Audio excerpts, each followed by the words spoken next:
Guys, welcome back to my channel. ഇന്ന് നമ്മൾ ചെയ്യാൻ പോകുന്നത് ചക്കക്കുരു ചീരയും തോരൻ, നാടൻ ചക്കക്കുരു ചീരത്തോരൻ. ചക്കക്കുരുവിൻ്റെ തൊലി നമ്മൾ കളയുമ്പോഴത്തേനും ഈ ബ്രൗൺ തൊലി എടുക്കണം. അത് നമുക്ക് ഗുണമാണ്. ക്യാൻസർ രോഗത്തെയൊക്കെ തടയാനുള്ള കഴിവ് അതിനുണ്ട്.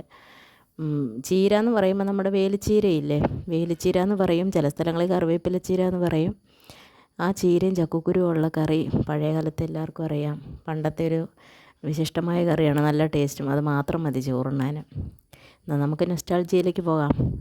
അങ്ങനെ ചക്കക്കുരു നമ്മൾ വാഷ് ചെയ്തു കഷ്ണങ്ങളാക്കി കുക്കറിലിട്ട് ഒരു ശകലം ഉപ്പും ഇട്ട് ഒരു കുറച്ച് വെള്ളം ഒഴിച്ച് നമ്മൾ 1-2 വിസിലടിക്കാൻ നമുക്ക് ഗ്യാസിലേക്ക് വയ്ക്കാം. അങ്ങനെ ഇത് വിസിലടിച്ച് വരുന്ന സമയം കൊണ്ട് നമുക്ക് ചീര അരിഞ്ഞാലോ. അങ്ങനെ ചീരയെല്ലാം അരിഞ്ഞ് വെച്ചതിന് ശേഷം, ഈ ചീര എന്ന് പറയുമ്പം നല്ല ഗുണങ്ങളും നല്ല ടേസ്റ്റുമാണ്. കടയിൽ നിന്ന് വിഷമുള്ള ചീര മേടിക്കണേക്കാളും നല്ല, ആരും ഇത് കളയരുതേ.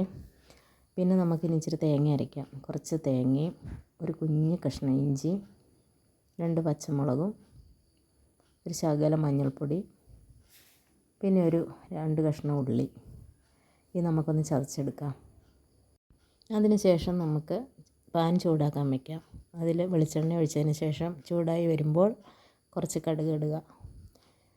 കടുക് പൊട്ടി വരുന്ന സമയത്ത് നമുക്ക് കൊച്ചുള്ളി അരിഞ്ഞ് വയ്ക്കണം. കൊച്ചുള്ളി, വറ്റൽമുളക്, കറിവേപ്പില ഇതെല്ലാം ഇട്ട് നല്ല വഴണ്ട് വരുന്ന സമയത്തിൽ നമ്മൾ അരച്ച് വെച്ച ഈ അരപ്പ് നമുക്ക് ചേർത്ത് കൊടുക്കാം.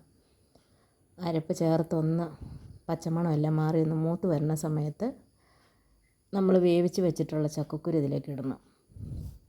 ചക്കക്കുരു ഒത്തിരി വെന്ത് പോകാൻ പാടില്ല കേട്ടോ. അത് ഓരോരുത്തരും കുക്കറിൻ്റെ സ്വഭാവം അനുസരിച്ച് 1 വിസിലിന് വേകാം, 2 വിസിലിന് വേകാം. എൻ്റെ കുക്കർ 2 വിസിലടിച്ചു. അപ്പോൾ നമ്മൾ ചക്കക്കുരു വെന്തത് അതിലേക്ക് ഇട്ടതിന് ശേഷം ഉപ്പെല്ലാം നോക്കണം, അരപ്പ് ഉപ്പെല്ലാം സെറ്റായി വന്നു. പിന്നെ നമുക്ക് ചീര ഇടാം.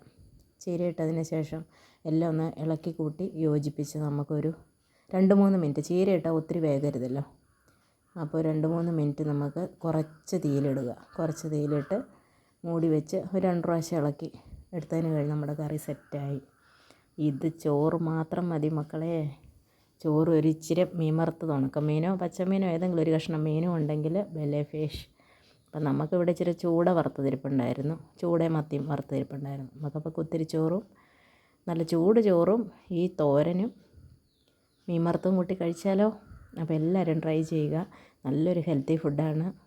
ഇനിയും നാടൻ റെസിപ്പിയുമായി അടുത്ത വീഡിയോയിൽ കാണാം. Okay, by.